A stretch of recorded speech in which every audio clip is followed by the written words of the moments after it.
They say every day is for the thief, one day for the owner of the house. But ICPC, the Anti-Corruption Commission, has reversed the role. It is now every day for the owner of the house. If you're involved in bribery, over-invoicing, or any shady deal, the day of reckoning has come. ICPC, the Anti-Corruption Commission, is watching you. If you're reported for any corrupt practice, you'll be investigated, prosecuted, and punished. Corruption is harmful to our nation. Join the campaign against it by reporting any corrupt practice to ICPC, the Anti-Corruption Commission. Let we join hands with ICPC, make them better. Let's make Nigeria great again. ICPC, they watch you. And for corruption. Break the chain of corruption now. Don't give, don't take. This message is brought to you by ICPC, the Anti-Corruption Commission. The process of asset recovery is complex, time-consuming, and often frustrating, as stolen assets are often concealed in foreign jurisdictions. There is therefore the need to have a global action to end safe haven for corrupt funds and assets. Established in 2007, StAR, an acronym for Stolen Asset Recovery Initiative, is a partnership between the World Bank and the United Nations Office on Drugs and Crime, UNODC. This initiative works based on Chapter 5 of the United Nations Convention Against Corruption, UNCAC, to detect, deter, and recover corruption proceeds. This week's edition features ICPC's effort in regards to asset recovery and forfeiture in relation to the StAR initiative. We have a segment on anti-corruption stories from around the world. We have a segment on ethics and values, drama, and many more. Welcome to Corruption Must Go. I am Murna Barnabas Atiai. Hawasani Garba is here with updates with latest happenings on the war against corruption. Welcome to this segment of your program Corruption Must Go. I am Hawa Sani Garba. A Sokoto State High Court has sentenced a staff of the Federal Road Maintenance Agency, Mr. Anthony Mbanefo, to 2 years imprisonment for embezzling 60 million federal government money approved for the repairs of 2 federal roads in Sokoto State. Mr. Mbanefo, who was charged before Justice Bello Duwale by ICPC, was accused of holding private interest in a federal government contract through which the money was diverted. ICPC, in a 4-count charge, said his actions violated the provisions of Sections 12 and 19 of the Corrupt Practices and Other Related Offences Act 2000. The Commission told the court that the crime was committed in the months of September and October 2013, when Mbanefo, who was a senior technical officer 1, collected 20 million naira on 3 different occasions from contractors handling the road repairs projects. He was said to have collected 40 million naira from Crest Code Nigeria Limited and 20 million naira from Dulance International Limited, the companies handling the road projects, making the money he collected a total of 60 million naira. The money was meant for the emergency maintenance repairs of Jabo Kajiji Kumi and Rimawa Sabumbirni roads, all in Sokoto State. Mbanefo's counsel, Mr. Y. Gwazawa, before the ruling, pleaded with the court to show his client mercy for being a first offender. Justice Duwale, in his ruling, sentenced the accused to 2 years imprisonment without an option of fine. Lack of integrity, discipline, and sincerity among students, parents, teachers, and officials of examination bodies have been identified as some of the factors responsible for the rampant cases of examination malpractice in the country. This was the position held by the chairman of ICPC, Mr. Ekponta, in his address at the second phase of anti-corruption sensitization workshop for examination bodies and other stakeholders in the education sector in Nigeria, which was held at the Commission's headquarters in Abuja recently. Participants were drawn from NECO, WAEC, JAM, National Association of Proprietors of Private Schools, NAPS, principals and examination officers of government secondary schools, civil society organizations such as Exam Ethics and Marshals International, amongst others. Mr. Ntawu was represented at the occasion by the Secretary to the Commission, Dr. Elvis Oglafa, explained that it was not possible to speak of quality education without workable integrity and competence. Thus, can we really speak of quality education for our children without workable integrity and competence? And you know that without multi-stakeholder integrity, examination malpractices will become rampant. Those of us here today, do we consider this as a serious challenge? And what role do we play to enhance the quality of education that we expect and cherish for our children?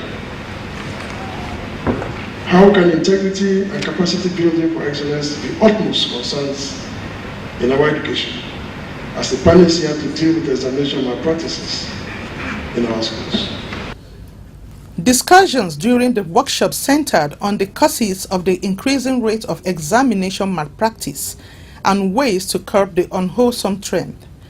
Participants, who were divided into groups, brainstormed and came up with a draft working template for monitoring examinations by ICPC. The template seeks to ensure the integrity of examination centers, supervisors' handling of questions papers, among others. A participant from NAPS, Mr. Charles Umekwe, expressed optimism at the expected result of the workshop, especially with the fashioning of a monitoring template. It's well timed. This is a problem that has become so endemic that everybody has to join hands to fight to the end, because it's an ill wind that blows no man any good, exam malpractice.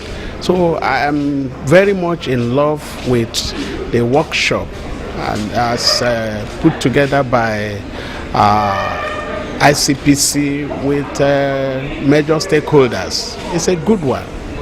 Okay, is there anything that you are taking home from this workshop? A lot.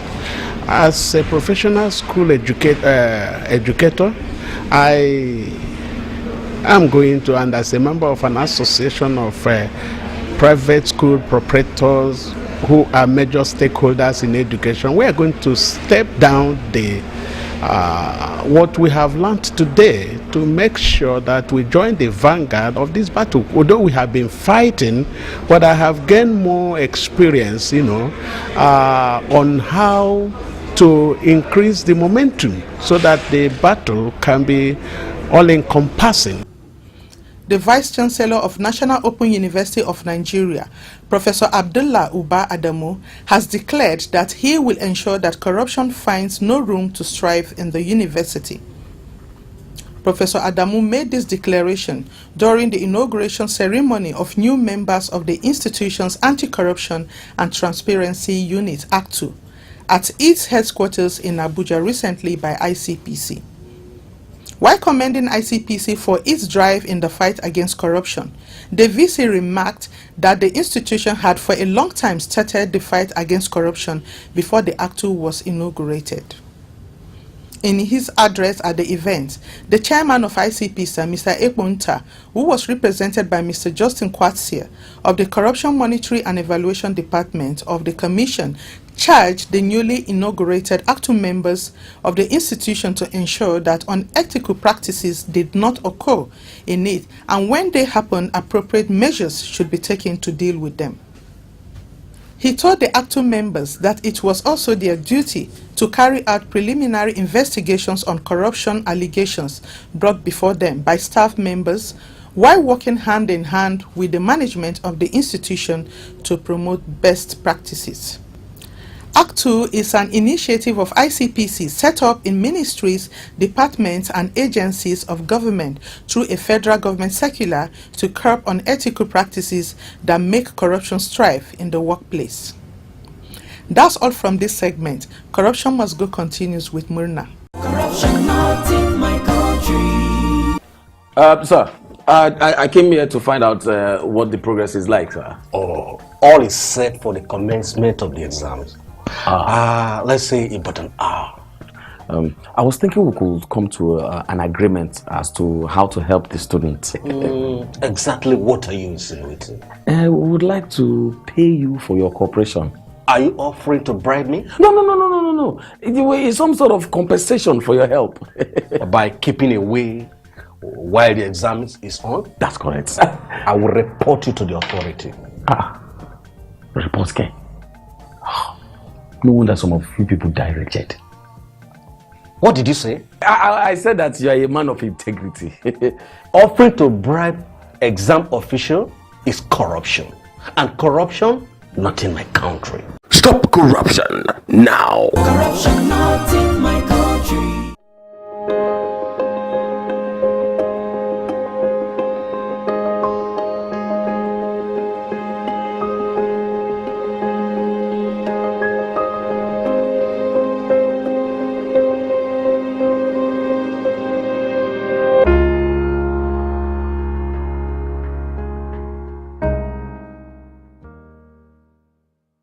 The Stolen Asset Recovery Initiative, StAR, is a partnership between World Bank and the United Nations Office on Drugs and Crime.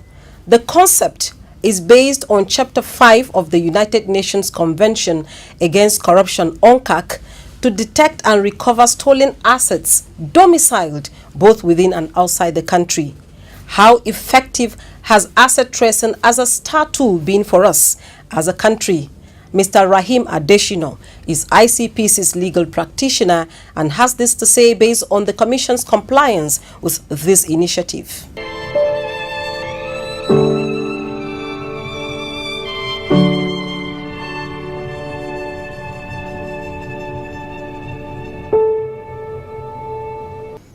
Good afternoon, sir. Good afternoon, madam. Welcome to Corruption Must Go. Okay, thanks so much. You're welcome. What is the StAR initiative all about? When we are StAR, the word StAR is an acronym. The full name of that particular acronym is Stolen Asset Recovery. So when you say StAR initiative, it is an initiative of the World Bank Group in partnership with the United Nations Office on Drugs and Crime in the global fight against corruption, particularly in the area of recovery of stolen assets. You know, the World Bank, you understand, is a development bank.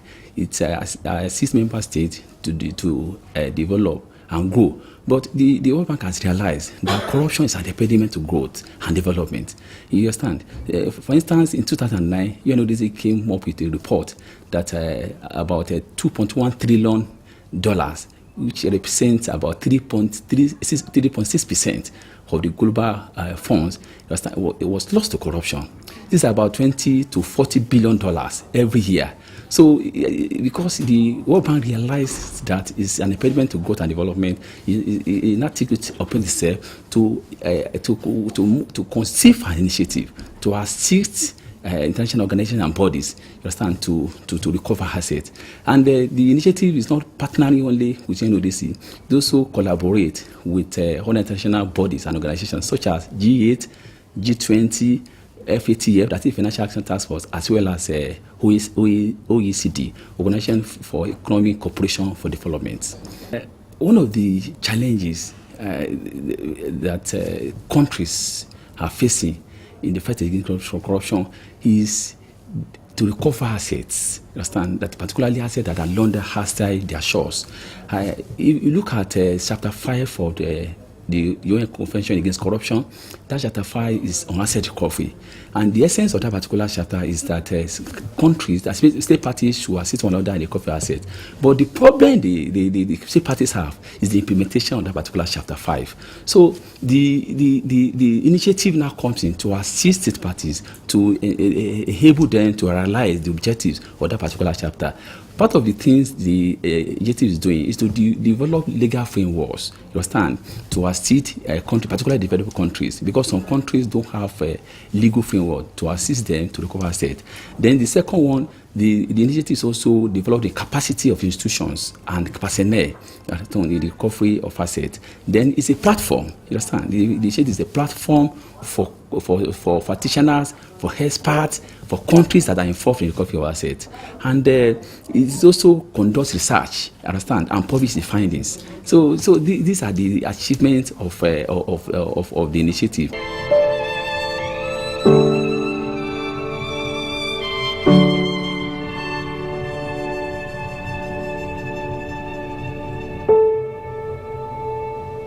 The Independent Corrupt Practices and Other Related Offences Commission, ICPC, has the statutory rights to seize stolen assets as contained in Section 37, armed by its law.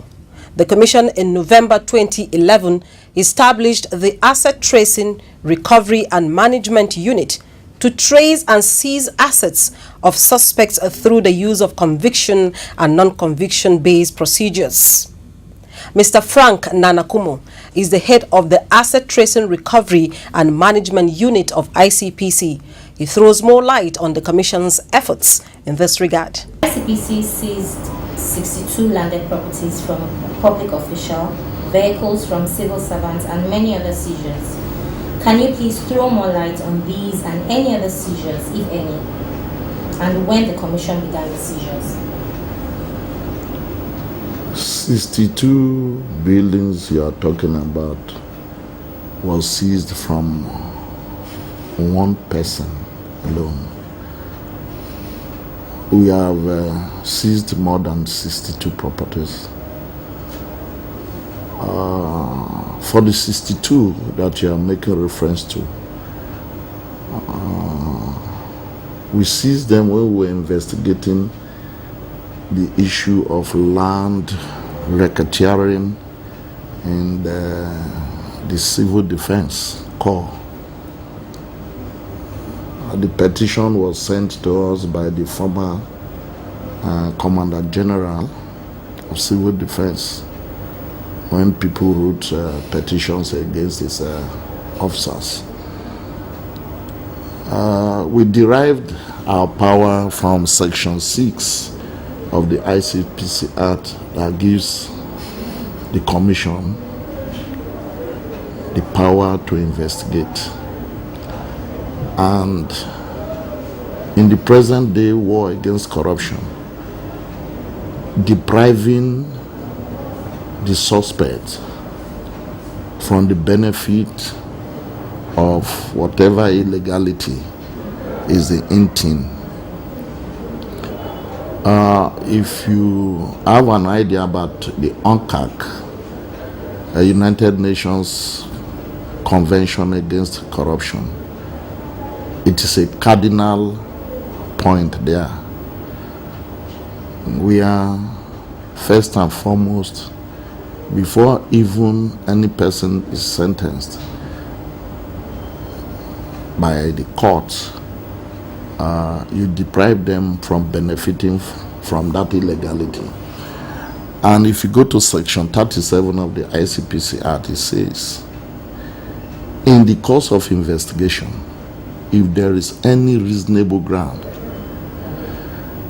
that the proceeds are as a result of corruption, then we have the powers by the provisions of the law to seize the proceeds. And when we investigated this land issue as it affects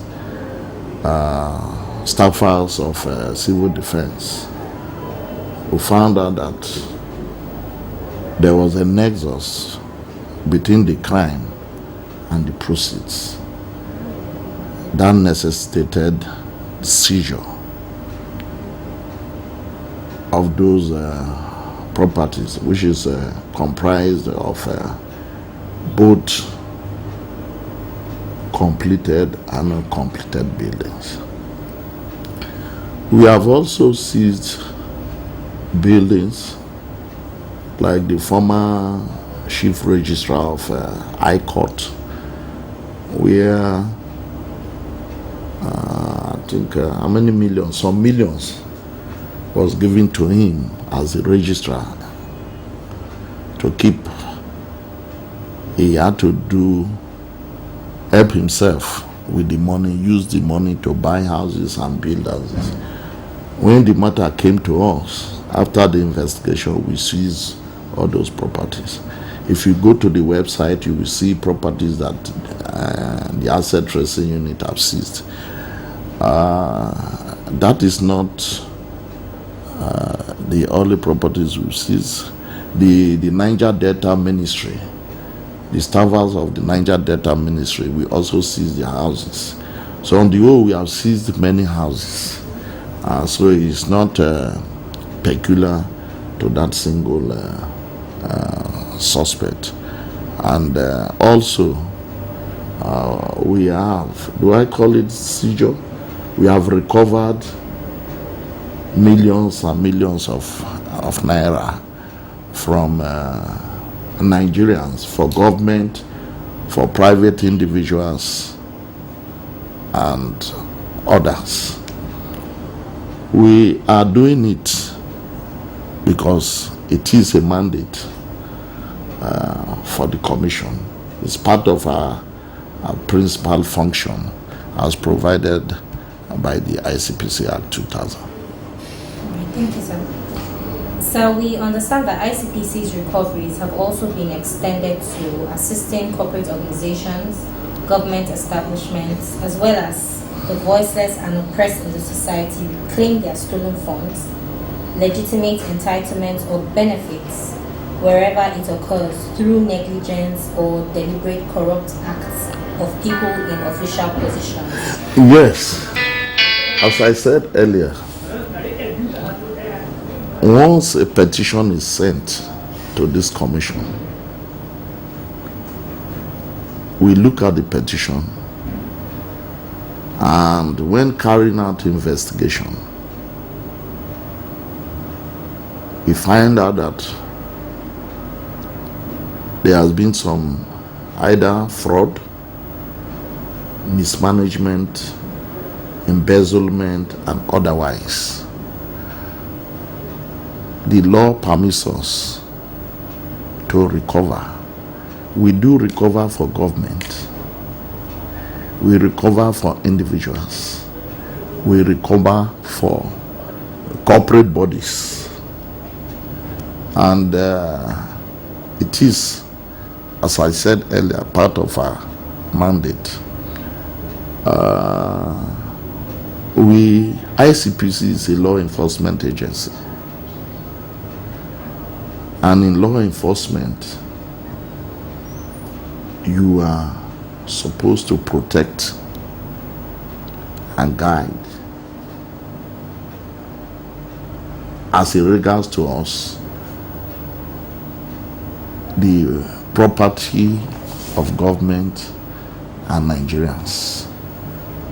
We are doing just what the law permits us to do, and will continue to do as far as people run contrary to the provisions of the Act. All right, thank you very much, sir. You're welcome.